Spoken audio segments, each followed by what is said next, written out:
Nabi sallallahu alaihi wasallam yake cewa kullu ummati dakhal janna, kullu ummati yadkhuluna janna illa man aba. Ila man ya aba ya rasulullah, qala man ata'ani dakhal janna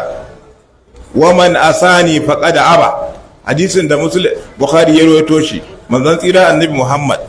sallallahu alaihi wasallam yake cewa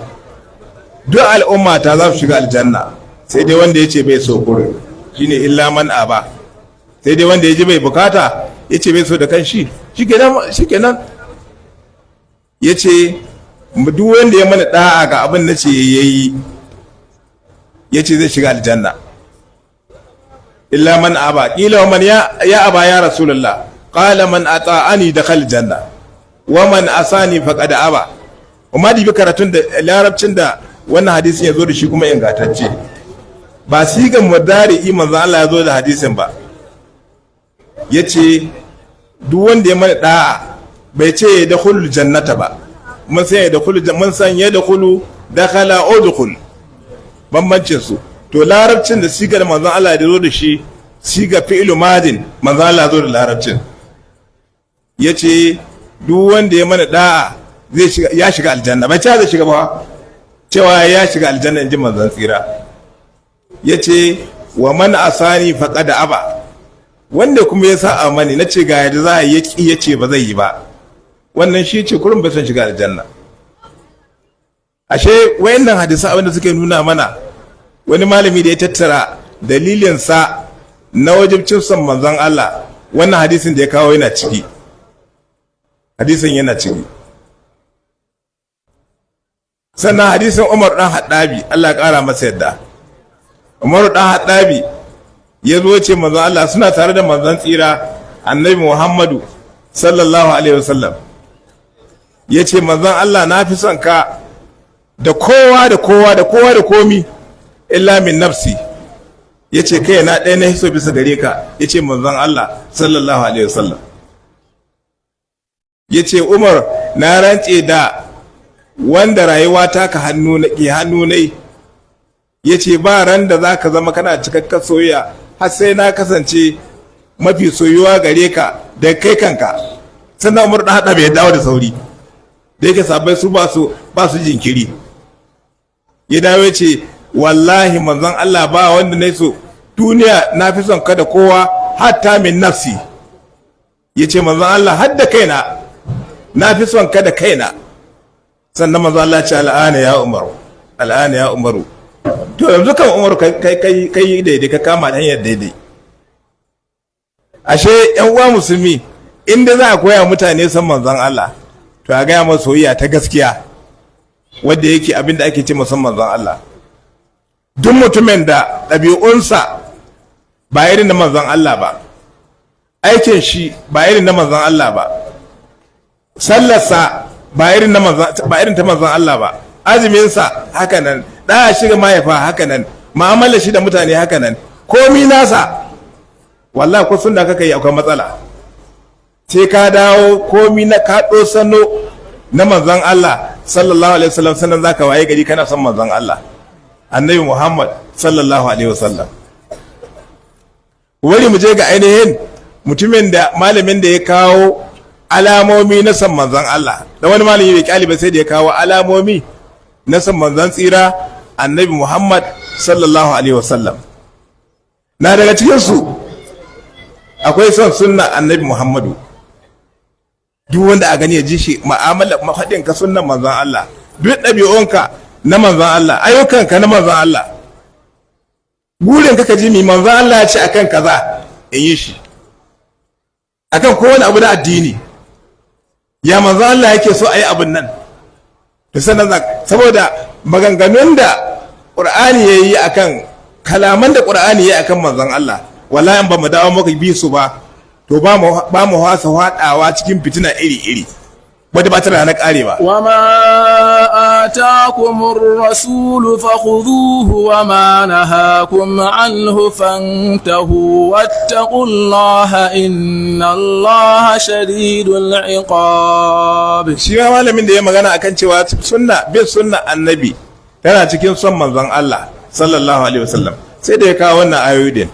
Allah ya ce abinda manzon Allah ya zo muku da shi ko khuduhu ku rike shi wa ma nahakum anhu fantahu abinda hane ku gare shi kuma ku hanu yi bari ka bari musayin manzon Allah kake tunda kana son sunnan manzon Allah ba wata magana su kana son sunnan manzon Allah sallallahu alaihi wasallam shi yasa ya wa musulmi wannan gefe din ba ita ɗaya ce cikin Qur'ani wanda ke nuna son sunnan manzon Allah tana cikin son manzon Allah Allah ya ce fal yahzaril ladina yukhalifuna an amrihi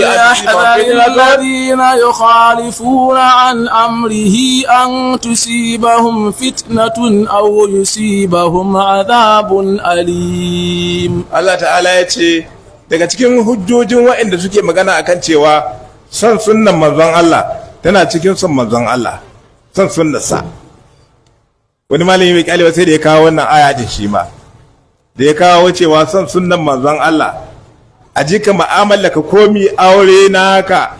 yadda manzon Allah ya ce a aurat haka nan wato hudodinka da mu'amalarka da kasuwanci da kai komanka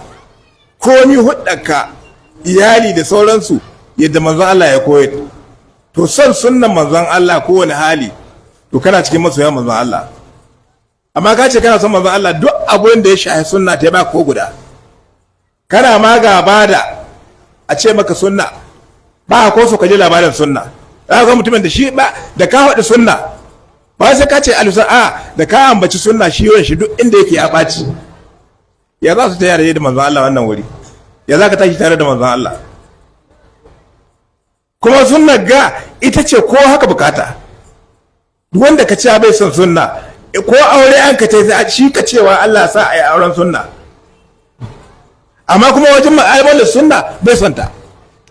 bai son ahlus sunna bai son sunna bai son to shi mallamin ya jero son sunna annabi Muhammadu yana cikin wato son manzon Allah sallallahu alaihi wasallam cikin ayoyin da ya kawo wa'annan na ciki Allah ya ce wa'anda suke saba umarnin manzon Allah su yi sauna su yi hattara bali hazarin lazina yukhalifuna an amrihi wa'anda suke saba umarnin manzon Allah su yi hattara su kawa an tusibahum fitina don kada wata fitina ta same su fitinan na yana yiwa duniya ce ko kuma lahira tun nan duniya duk musibar ni ina cewa a ƙasar mu Najeriya galibin musibin da muke fama da su galibi in ka biyo ɗaya biyu uku hudu biyar da waya kai 20 sai ka samu cikin musibin da suka dame mu akwai kauce ma karantawar manzon tsira annabi Muhammadu sallallahu alaihi wasallam akwai wannan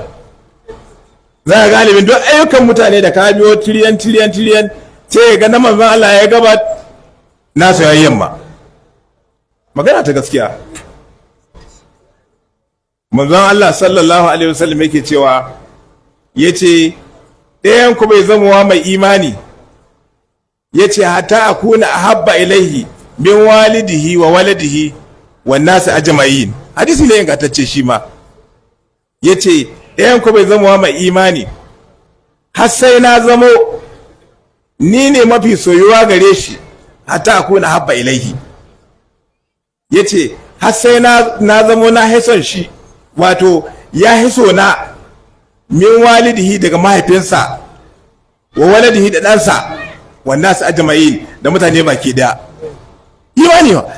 da zaran babu imani babu alaka ta soyayyar manzon Allah babu soyayya ga manzon Allah to ka tashi aiki ka harka ta lalace bari ka yi a tsaye in gaya muku mutane guda biyu yadda suke son an tambaye Aliyu dan Abi Talibi waya yaya son koki da manzon Allah sallallahu alaihi wasallam kaifa hubbukum li rasulillahi sallallahu alaihi wasallam a zamanin da manzon Allah na raye ya son koki da manzon Allah wani ke tambaye Aliyu dan Abi Talibi yace kai wallahi son mu da manzon Allah ya yadda muke son uwayenmu ya yadda muke son yayanmu ya yadda muke son dukiyoyinmu yace kai mun yi son manzon Allah wato fiye da yadda muke son ruwa masu sanyi min al-ma'il barid ala zama'in yace mun hisa manzon Allah sama da yadda mutum ke son ruwa in ruwa masu sanyi lokacin da ya ji kisa kuma ka san bai yake da manzon Allah. amma ya zaka ka dauki ta hanya wadda ba karanta manzon Allah ba ka da alaka da ita sannan ka ce kai musulmi manzon Allah ne. manzon Allah sallallahu alaihi wasallam an kadi bi irin su Zuhuri irin su Malik bin Anas an kawo malamai kusan guda 10 aka ce su a lokacin su idan cikin salaf din nan idan ka ambaci manzon Allah gaban su kace manzon Allah kace da su Muhammad sallallahu alaihi wasallam ka faɗi mutum mai girma, ka faɗi mutumin da babu irin saka girma da daraja, sai su barke da kuka. Ku dibi karatu yana nan cikin mujammu'atu zabiya, sai su washe da kuka, sai ayi ruwa ayi ta lallashin su, ayi ta lallashin su, ayi ta ban magana, ayi ta ban magana. Saboda ba su so su ambace shi sai wuri mai sai wato sai isasshen wuri, sai wuri kamala, wurin kamala. Sannan suke ambatan manzon Allah, Annabi Muhammad sallallahu alaihi wasallam. Yawa musulmi, ga mun koro wannan gefe ta abin da shi wannan karanta suwa ko kuma karatu na manzon Allah ko san manzon Allah sallallahu alaihi wasallam. A wai sai mun samu wata mada in Allah ya so za mu dora ga inda muka aje mu je ya Imam Malik yake son manzon Allah, ya magabata suke son manzon Allah, ya alamomin son manzon Allah, sannan ya sahabbai suka ce akan son manzon Allah, har mu ji wannan gefe din. Shi sa ina kira ga ainihin duk wanda ya ce na son manzon Allah dariƙa ya kai ko sunna ko ahli sunna ne, don girman Allah ya bibi wannan soyayya take.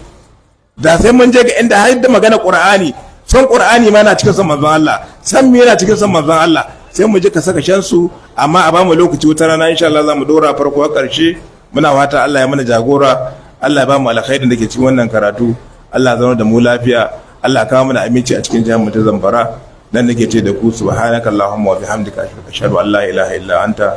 astaghfiruka wa atubu ilayka. Assalamu alaikum. Wa alaikum assalam wa rahmatullahi wa barakatuhu.